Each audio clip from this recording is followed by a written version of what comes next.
The Cold War, a half-century-long conflict between the two largest superpowers of the time, the USSR and the USA, is known for being one of the most incident-rich periods in history, barring wars and local conflicts. Certain events continuously nudged these two opposing poles of global politics toward direct military confrontation. Today's video will discuss one such incident, specifically about the theft of the latest Soviet technologies and codes to the friend or foe system, which automatically distinguished between Allied and enemy aircraft and missiles on radars.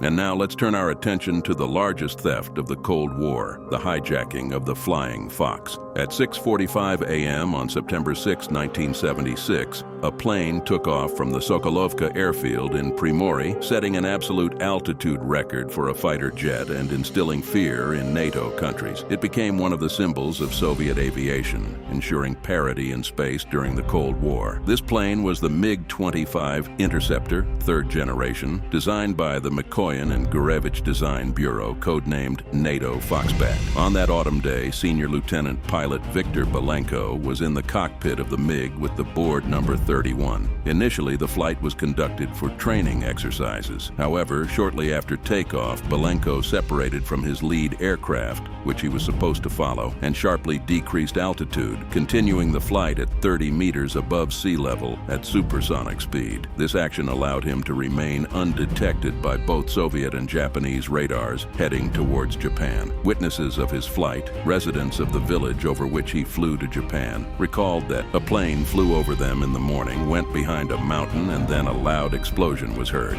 Due to these testimonies, the initial version of the plane's disappearance from radars was considered a technical malfunction leading to a crash. In reality, the cause of the explosion was not a crash, but the transition to supersonic speed. An hour after takeoff at 7:40 a.m., Belenko crossed the Soviet-Japanese border and began to gain altitude, rising to about 6 kilometers. The MiG was detected by Japanese air defense, but the military of the land of the rising sun could not communicate with it due to the difference in frequencies used by the militaries of the two countries. The Japanese has sent two Phantoms F-4J, recently commissioned in the Japan Self-Defense Forces, to intercept the MiG. However, due to high cloudiness, neither the Japanese ground radars nor the Phantom's radars could detect Belenko, who again descended to an extremely low altitude. As the hijacker himself later wrote in his autobiography, the MiG pilot felt like he was walking on clouds. However, his initial plan to reach an American air base near the Japanese city of Chitose was thwarted due to a lack of fuel. Belenko decided to land at Hakodate Airport, which was closer than Chitose. Around 9 a.m., Belenko landed, nearly colliding with a civilian Boeing 727 taking off at the same time. Due to the runway's insufficient length, the MiG overshot it, narrowly avoiding a collision with the airport's approach light system. Belenko exited the aircraft and fired 2 warning shots from his pistol to keep the locals at bay while waiting for the police. The arriving Japanese police cordoned off the airport and arrested Belenko for violating state borders. At the police station, the pilot of the hijacked aircraft requested political asylum in the USA, which was granted on the 8th, and by the 9th, he was taken to America. The MiG was transported to Hamamatsu, north of Tokyo, where it was dismantled and thoroughly examined.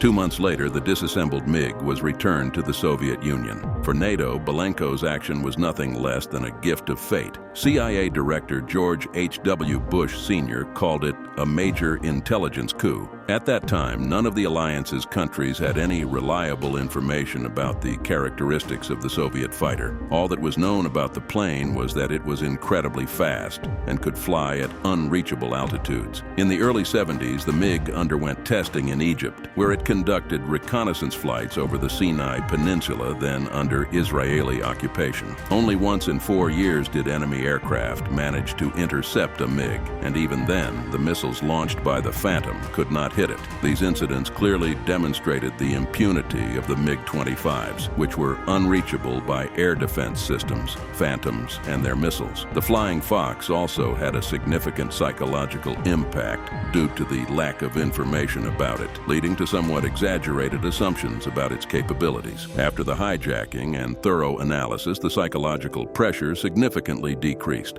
The aircraft was studied in detail, and Belenko shared all the information he had about the Soviet Army and everything associated with it. The main gift to the Americans among all the contents of the MiG was not even the advanced technologies used in its design, but the codes to the friend or foe system, allowing automatic identification of one's own aircraft from others. The existing Silicon system was quickly replaced with a more modern password system. However, it's worth noting that by that time, the Silicon system was already outdated. Thus, Belenko's escape was not the main reason for the replacement, but rather a catalyst. After the hijacking, the MiG was rapidly prepared for export to friendly countries of the socialist bloc. In some ways, this incident backfired on the USSR's opponents, expanding the presence of the MiG-25 in all major theaters of combat operations. Discussing the hijacking, it's impossible not to mention the public reaction to this event. Initially, the official position of the Soviet government was that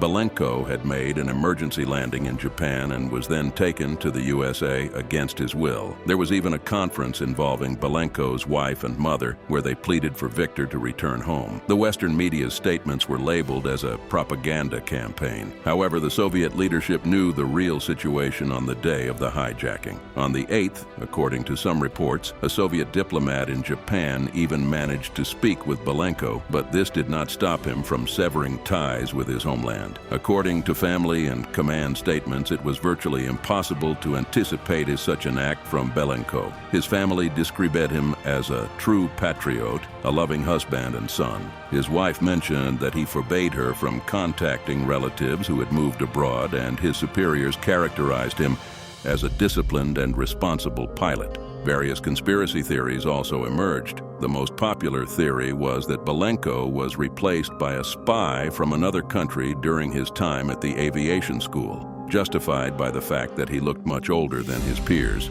Another theory suggested he was recruited by foreign agents supported by his active interest in all novelties of Soviet military aviation. Both theories lacked sufficient evidence and were also denied by Belenko himself. He claimed that he defected purely for political reasons, repeatedly mentioned by the American media. The hijacking also complicated relations with Japan, who feared Soviet attempts to retrieve the stolen aircraft. To prevent such a scenario, Hakodate Airport was cordoned off by the army. 5 ships of the Japanese Self-Defense Forces patrolled around Hokkaido, and Japanese Air Force jets patrolled the air 24 hours a day. The Soviet side even threatened Japan with far-reaching consequences if the aircraft was not returned promptly, which confirmed the impossibility of Japan keeping the aircraft. There were reports that the Soviet Coast Guard detained several Japanese fishermen in response to Belenko's arrest, but later released them. The defection also influenced the lives of Soviet pilots. Positive changes included improved service conditions, promotions for those who had been waiting a long time, and many pilots received